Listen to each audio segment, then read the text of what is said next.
Hello folks, Everchanger here, and welcome back to more Pokemon Blaze Black 2. Last time we made our way through the remaining areas of the Relic Passage, and we discovered a secret entrance to the lower floors of the Relic Castle, which we are going to be exploring today. Now, I would like to preface this episode by saying that I know there was no episode on Monday, and that was on purpose. That was basically because on Saturday, I had a family gathering, which I was out of town for a very large portion of. Free item, very nice. And then Sunday evening, I had a final exam in linear algebra. And then Monday, I had a final exam in statics and a final exam in physics 2. So I have made the executive decision not to upload an episode on Monday, as you all might have seen. So to make up for this, I did mention this on my Twitter account and on the official channel schedule. I'm going to be releasing a video on Thursday, as well as this episode, which is going up on Wednesday, and the Friday episode. So you're still getting 3 episodes this week. It's just a little bit disjointed due to finals week and the holidays and all that. But anyway, elephant in the room is this guy right here. Contrary to what you might think, this is not a legendary Pokemon. However, there is only one in the entire game, so I think it would be good if we attempted to catch it. This here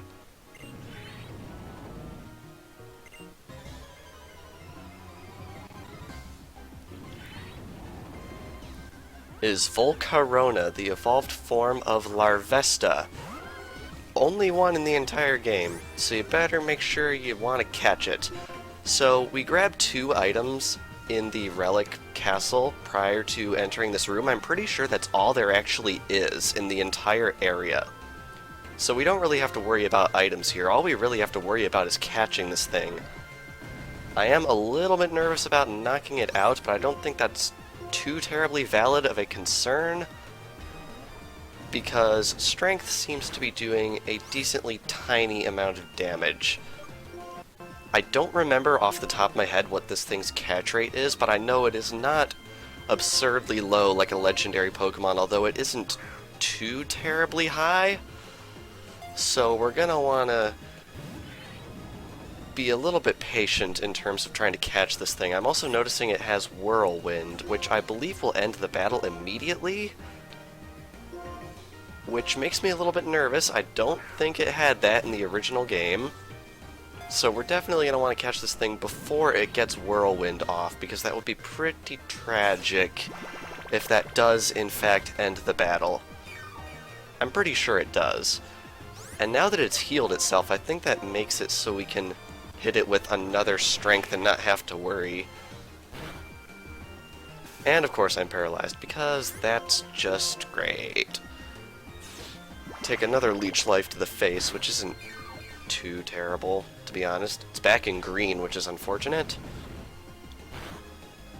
For a moment there I was scared I'd gotten a critical. Wouldn't that have been a moment, huh? Anyway, I really would like to catch this thing because, as we all know, I had a very difficult time getting a hold of Vesta, in that I didn't get a hold of Vesta. So this is going to be our gateway to getting it, because we can breed this Pokemon to get Vesta. I don't doubt that Vesta is found in the upper floors of the Relic Castle, but I had an incredibly frustrating time looking for it, so I'd like to keep my sanity in check, which I've been finding it very difficult to do, considering I had 3 finals in the past 2 days, which is pretty ridiculous. I was hoping that would be the one, but I guess not. Honestly, looking at this Volcarona, it has a pretty garbage starting moveset, so if anyone was thinking about coming down here to catch this thing, you might want to reconsider, because if we're looking at this correctly, it's got Gust, Whirlwind, Leech Life, and Fire Spin, which is absolutely awful. Utterly awful. So keep that in mind if you're thinking about hunting this thing down. Now, can we please actually catch this thing? I don't remember it being quite this hard, and its HP is quite low. Well, it looks like Whirlwind has failed about 3 times now, so I'm assuming it's programmed to fail this fight, I guess? I can't think of any other reason why it would fail 3 times in a row. Maybe we're just getting lucky, but honestly, I don't feel like that's what's at play here, because I don't think Whirlwind has any reason to fail, unless it's going to fail every single time, which it looks like it's doing. That was polite of the developers to put that in.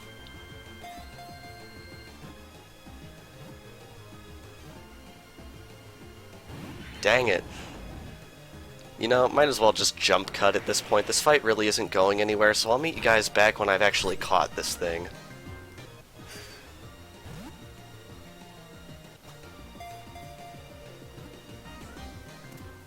Critical capture strikes again. Very nice. Volcarona was caught. Not a legendary, but pretty close. Thought to be an embodiment of the sun, it appeared during a bitterly cold winter and saved Pokémon from freezing. Very nice. You'll notice that this thing is a bug type. One thing that is very, very nice about Generation 5 is they buffed the crap out of bug types. This generation introduced a lot of amazing bug types, which I'm very, very grateful for. One other interesting thing about this area is it also has some new Pokémon that we did not have access to in the past, which is very nice. I have to wonder if this thing can actually survive a Force Palm, because I'm pretty sure it resists this move.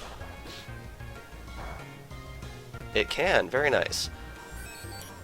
Definitely going to try and catch this thing, because since we're here, we might as well try and catch at least a couple more Pokemon, because it's no picnic trying to get all the way down into this area. And whoa, it knows Hyper Beam. Wow, that did basically nothing. That's really funny, actually.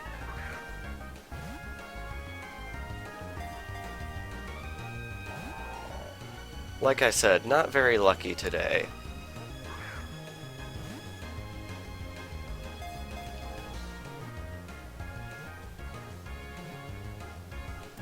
There we go, very next throw. More data for our Pokédex. This mysterious Pokémon started life as an ancient clay figurine made over 20,000 years ago. Yes, it is Claydol, the clay doll Pokémon. Probably one of the most uncreative names for a Pokémon out there. Now, one thing I would like to mention is, if we get an encounter in here at some point, there we go, it should pop up. Not what I was thinking about, but I guess this is one thing worth mentioning. You can find, I believe, every single fossil Pokemon down here, which is very interesting. Probably not going to be catching all of them today. I just mainly want to show off the main staples of what you can find down here, since if you're coming through all the effort to get down here, it's probably worth knowing. But yeah, I actually forgot that all the fossil Pokemon were down here, but I'm pretty sure every single one is. Possibly except for Aerodactyl. I don't actually know if Aerodactyl is down here, but I know with a lot of confidence that all the others are down here. Something worth keeping in mind. It is thought to have inhabited beaches 300 million years ago. It is protected by a stiff shell. Very cool.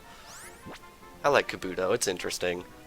I like that one episode in the Orange Islands where there were a bunch of Kabuto fossils that came back to life or something crazy like that. Anyway, here we are. As I believe I mentioned last time, this area is home to all 28 forms of Unknown.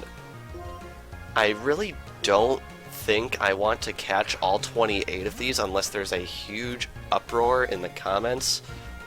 But honestly, you don't get anything for catching all 28 unknown except for bragging rights.